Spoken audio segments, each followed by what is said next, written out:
Hi and welcome to Cheekyricho's Anzac Slice. Very similar to an Anzac Biscuit, only much easier. The ingredients are in the recipe box below, so let's get started. First thing we're going to do is just melt our butter with our golden syrup until it's nice and bubbly. You don't have to cook it too much, so just pop that onto the stove and we'll get on to our other ingredients. Now to a mixing bowl, we add all of our dry ingredients except for our bicarbonate of soda, so it's in with our flour, desiccated coconut, our rolled oats. You can use quick oats if you like, but I'm just using the steel cut rolled oats, and some brown sugar. Give that a good mix around and make a well in the center. You don't need to get your hands dirty with this one because it's just pressed into a slice tin. Now we've preheated our oven to 180 degrees Celsius. Just make our well in the center.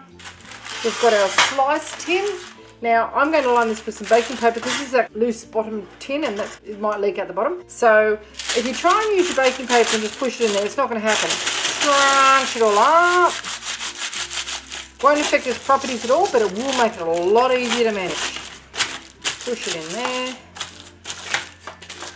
And it basically stays where you want it. Okay, now we've got some boiling water. And to that we're just going to add our bicarb of soda. Mix it all around so that it's dissolved. It should go quite clear. You won't see any little lumps in that. And that is going to provide the rising agent for our slice. Now, this is our butter and brown sugar mixture. To that we are going to add our bicarb soda and it'll do a little fizzy action happening before we add it to our dry ingredients. So just pour that all in, wait a few seconds. You see it's starting to buff up a bit? See that? Okay, that's all it has to do. Into our dry ingredient, mix it all around. See that? It's all sort of foamy.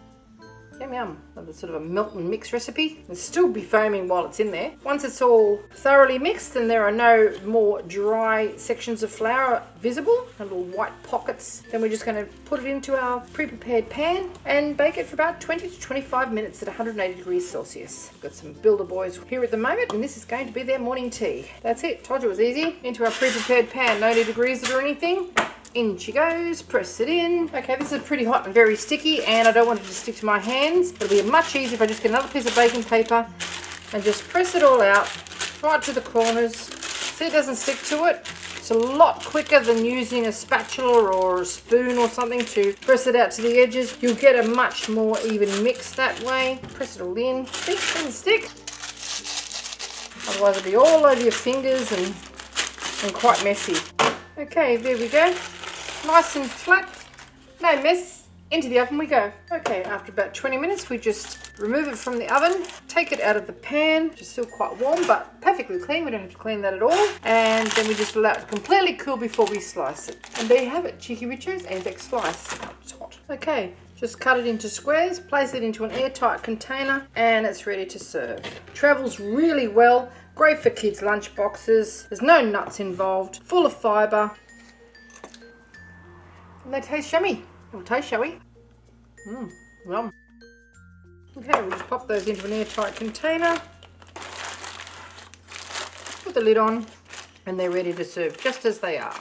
Good jigsaw puzzle doing this, eh? All good. Thanks for watching.